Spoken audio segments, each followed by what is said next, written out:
Hello, I'm Adam Wren, And I'm Megan Messerly. It's Wednesday, August 6th.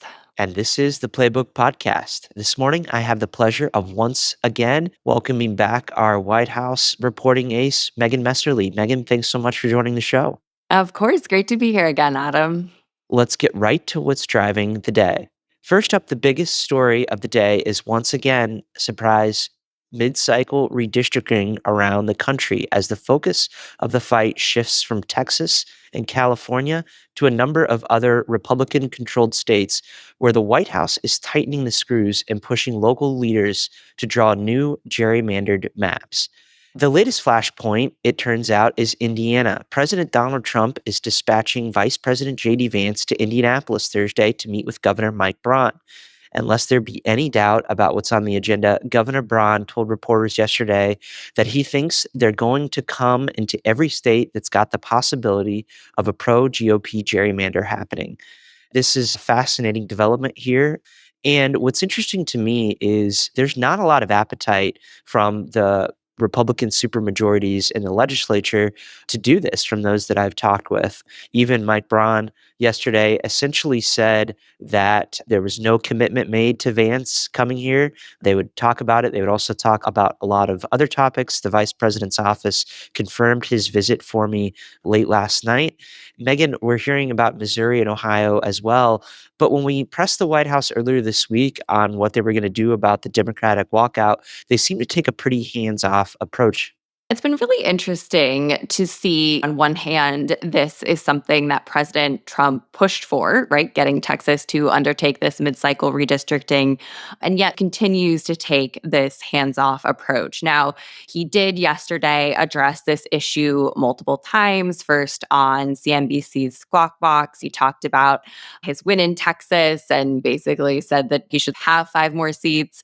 He addressed it later in the day when I was at the White House. There was this Olympics event we were at. He was asked about this again from the context of California, New York, Illinois are threatening retribution. And President Trump said something to the effect of, well, they were going to do this anyways, which they're doing this directly in response to what Texas is doing, which obviously is something that the president himself encouraged, not something that these states had undertaken of their own volition. So, I mean, we're in this very interesting situation where it feels like an arms race of sorts between these states, trying to see, can they eke out 1, 2, 5 more seats as we look at what's likely to be this very close midterm election. To your point, redistricting is a massive undertaking for states. And so should they choose to go down this route, that's going to suck up a lot of state time and resources, not to mention the political challenges surrounding it. Yeah, there's a fascinating symmetry here. The last special session that Indiana had was in August of 2022, shortly after the fall of Roe v. Wade, when our legislature dealt with abortion policy.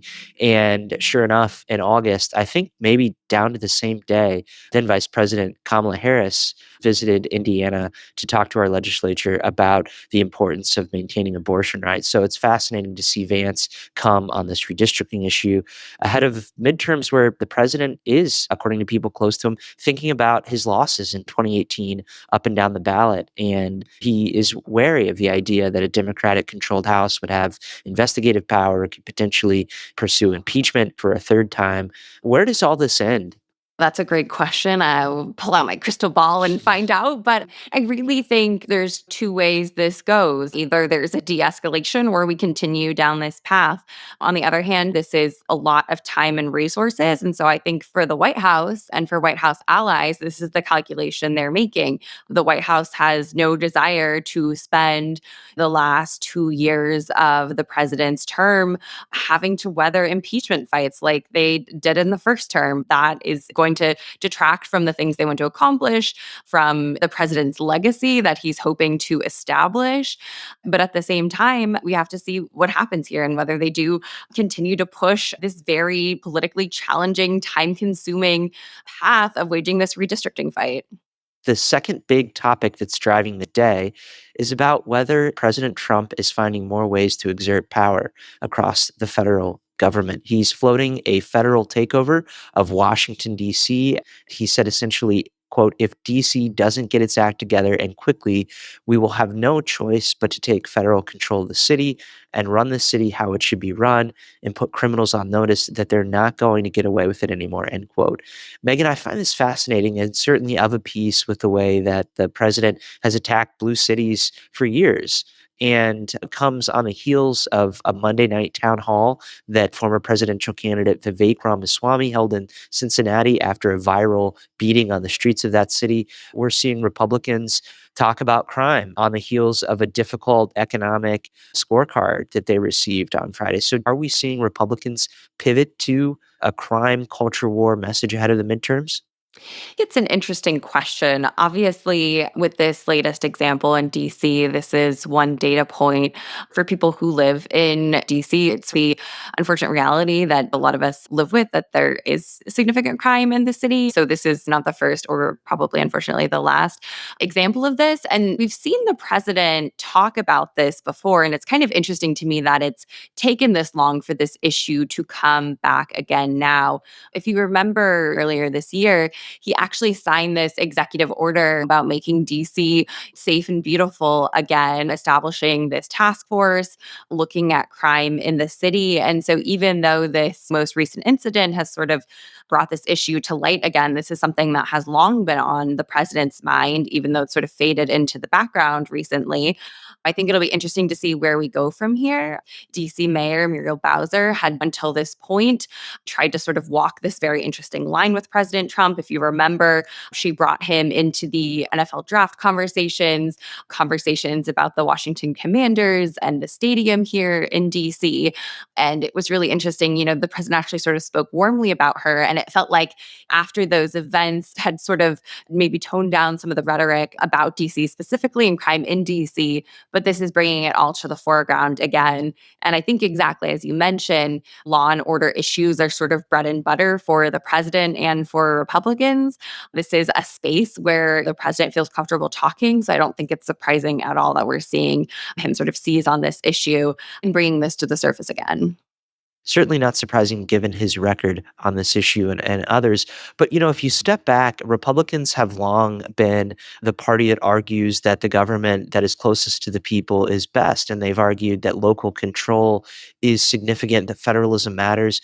Are we seeing sort of a pivot on that issue long term beyond just these two data points that we've talked about from MAGA?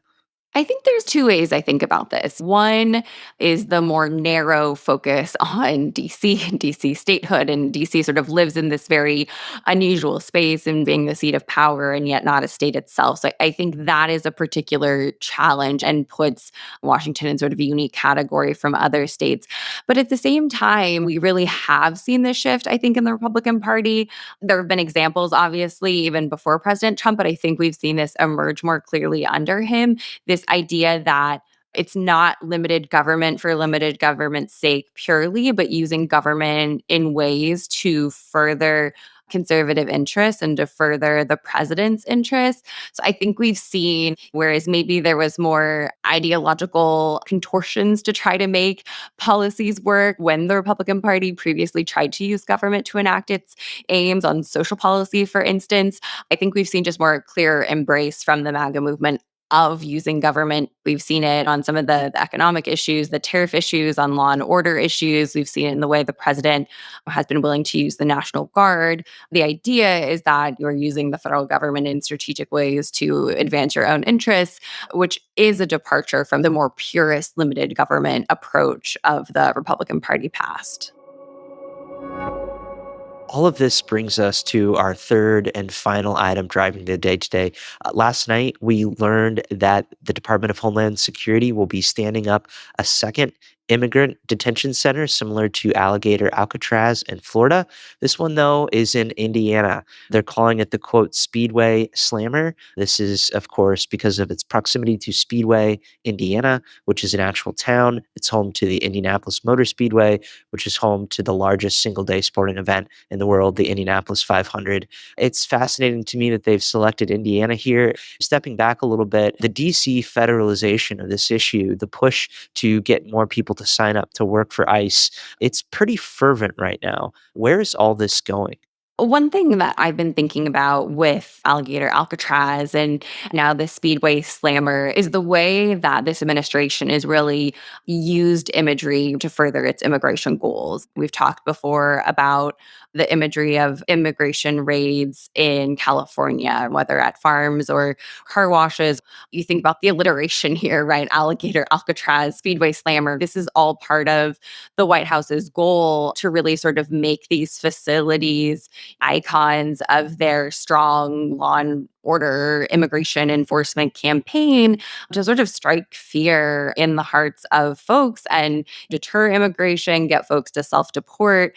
It's not accidental that these facilities themselves are sort of becoming characters unto themselves in this broader immigration debate. So I think it'll be interesting to see where we go from here. There's been talk of other facilities. So I certainly don't think that this will be the last.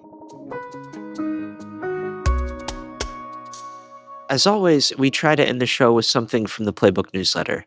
And there's one more place where JD Vance will be taking center stage this week, and it has to do with a topic the White House would desperately like to move past. CNN reports that tonight, a small group of high-ranking administration officials will gather at the vice president's residence to discuss how to handle the ongoing Jeffrey Epstein files ordeal, including the need for the administration to have a unified response and whether to publish Deputy AG Todd Blanche's recent conversation with convicted collaborator Ghislaine Maxwell. Among the attendees per CNN, it'll be Vance, Blanche, Attorney General Pam Bondi, FBI Director Kash Patel, and White House Chief of Staff Susie Wiles. Megan, this is a fascinating development. What do you make of this? I think this really just shows the challenging position that the White House is in. On one hand, it really wants this issue to go away. It does not want this Epstein saga to continue. On the other hand, the fact that we're hearing reports of this meeting shows that the White House acknowledges that this is a serious concern. President Trump was asked about this again at the White House yesterday. He expressed full confidence in Todd Blanche in his interview, but it's clear that he is tired of being asked about this. And yet circumstances have proven that this issue is not going anywhere and that they do need a response to be able to allay some of the fears and questions the MAGA base has about what's going on here. So it'll be very interesting to see what comes out of this reported meeting. And certainly something that we'll be following in the days ahead in this newsletter and on this podcast. As always, send us your tips, birthdays, or spotted moments to playbook@politico.com. Megan, thanks so much. Thanks for having me. And that's all for today's Playbook podcast. We have much more news and analysis in today's Playbook newsletter, which you can find at politico.com/playbook. We'll be back tomorrow. Have a great Wednesday.